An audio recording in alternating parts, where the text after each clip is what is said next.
Have you ever wondered if someone could be convinced to believe something so completely, so powerfully, that they'd be willing to end their own life for it? It's a chilling thought, right? But it's not just a hypothetical. Today, we're going to trace the really strange history of coercive persuasion and look at how the methods for changing minds evolved from, physical torture to the algorithms that are running our lives. Our story starts here, in what looks like a totally normal suburb in California. But inside this house, authorities found something horrific: 39 bodies. They were all members of the Heaven's Gate cult. And what's really striking is they were all dressed in identical tracksuits, wearing brand new Nike sneakers, and they had died in these very methodical waves. The thing is, they weren't forced. They were utterly and completely convinced this was the right thing to do. And here's the part that's so hard to wrap your head around. It's the mindset.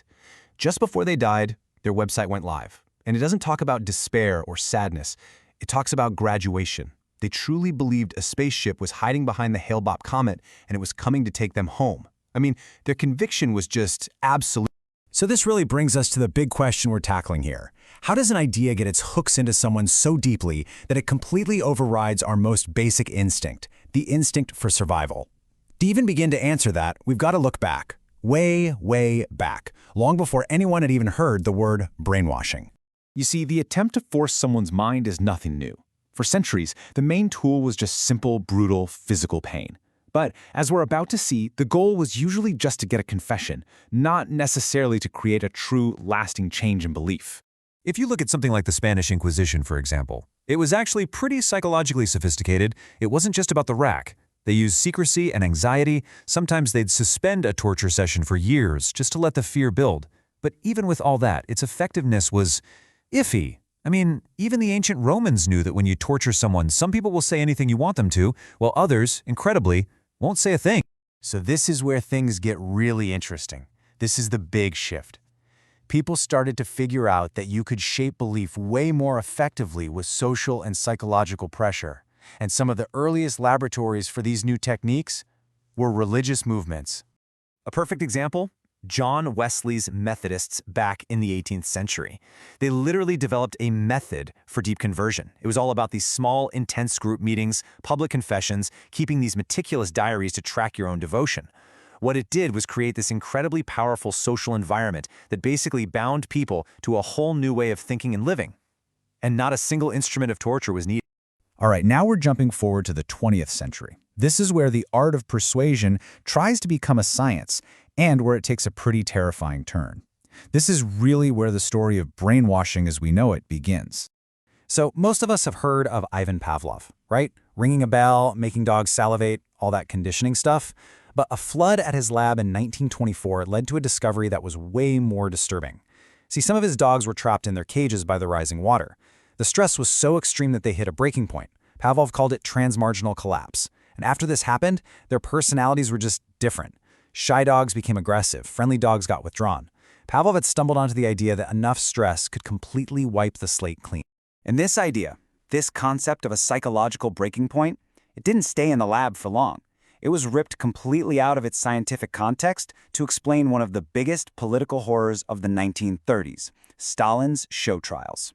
The whole world was watching, completely baffled, as these loyal, high-ranking communists got up in court and confessed the most absurd crimes you can imagine. I mean, just listen to this. This is Georgy Petakokov, a lifelong communist. It sounds like he's genuinely heartbroken with remorse, but it's for crimes he absolutely did not commit. The outside world just assumed the Soviets had perfected some kind of Pavlovian science of mind control. But the reality wasn't some neat and tidy stress collapse. It was a brutal, complex assault of sleep deprivation, nonstop interrogation, and psychological torment that went on until a person's very sense of who they were just fell apart. So after World War II, this fear of some secret mind control science just exploded. The Cold War wasn't just about who had more tanks or bombs. It was a battle for hearts and minds. And brainwashing became the most feared psychological weapon in the arsenal. The Korean War is really where this all boiled over. When American prisoners of war were put through Chinese thought reform programs, the panic back in the States was immense. A journalist named Edward Hunter coined the term brainwashing. It was his translation of a Chinese phrase, and suddenly this terrifying idea of a communist power that could literally rewrite your brain took hold. And the so-called proof that seemed to seal the deal? 21 American POWs actually chose to stay in China after the war was over. But when you dig into it, the reality was way more complicated. Letters from guys like Corporal Sullivan here show that a lot of them were just deeply disillusioned with the war and felt totally abandoned. Their choice wasn't about some magical mind control ray. It was often born out of despair and simple persuasion.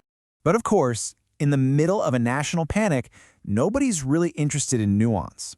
The US government feared there was a brainwashing gap, and the CIA went to some really extreme, dark places to try and crack the code of mind control for themselves. They started a top-secret program with a name that's now pretty infamous, MK Ultra. I mean, the stuff they tried under MK Ultra reads like a horror movie script. They give LSD to unsuspecting American citizens, put people in extreme sensory deprivation. They even experimented with this thing called psychic driving, which was basically playing audio messages on a loop to patients who are in drug-induced comas. It was this desperate, completely unethical search for some kind of magic button for the brain. And, spoiler alert, they never found it. But they did discover some pretty powerful stuff along the way. Take sensory deprivation. Just look at this drawing. You can see how a person's ability to copy a simple shape completely falls apart after just 48 and then 72 hours of total isolation. Their brain just stops working right. It turns out our minds desperately need input from the world to stay stable. Take that away and we start to break down. So, MK Ultra was eventually shut down. But these principles, isolation, stress, dependency, repetition, they didn't just disappear. They just moved out of government labs and into the hands of other groups. And that led to some of the most famous tragedies of the late 20th century. And this brings us right back to where we started, doesn't it? Think about Jonestown, where people were physically cut off from the world in the jungles of Guyana, or Heaven's Gate, where members were socially isolated, forced to cut all ties with family and friends.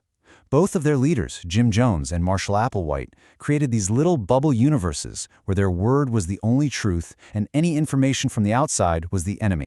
And you know, this whole dynamic of dependency can happen on a way smaller scale and incredibly fast. It's called Stockholm Syndrome. The name comes from a bank robbery in 1973 where the hostages actually bonded with their captors. It's this bizarre but powerful survival mechanism. When someone has total control over your life, your brain can start to see them as the person giving you life, not the one threatening to take it away. Which brings us right up to today. The old school tools are still out there, for sure, but now they're joined by new ones that are a lot more subtle and can be used on a massive scale. Those key principles we've seen again and again, isolation, repetition, stress, and dependency, they haven't changed at all. What has changed is the delivery system. Today, isolation can be digital. Think of algorithmic filter bubbles. Persuasion is driven by our data, and social pressure can come from an online mob or from the love-bombing tactics that modern cults use to draw people. And that really leaves us with one final, and I think really crucial question. This whole history shows us that our minds are a lot more fragile than we like to admit, especially when they're hit with those core tactics. Isolate someone, repeat a message, add stress, and create dependency. In an age where our attention is literally the product being bought and sold, understanding that line between influence and coercion has never been more important. So it makes you wonder, right? What are the walls that we build to protect our own thinking?